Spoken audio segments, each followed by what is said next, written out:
The National Debt Awareness Month started this week, and Debt Buster says it is impressed by the resilience of consumers to deal with their financial situation, the impact of several years of no salary increases, the high interest rate, and inflation are dealing a heavy blow on consumers' finances.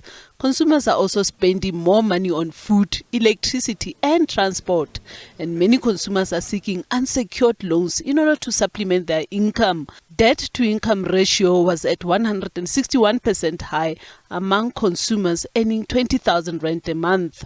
What we've seen is the absolute resilience of the South African consumer in sort of wanting to deal with their debt. So we see about 53% increase in terms of inquiries made about debt counseling, about 130% increase in terms of consumers signing up to online debt management tools.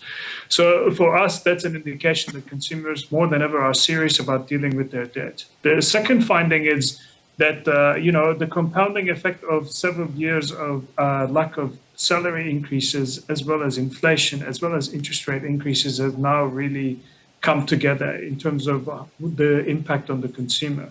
I'm not even including things like petrol increases and electricity. About 96% of consumers who applied for debt counseling had a personal loan, and the size of unsecured loans has increased by 31% compared to a few years ago.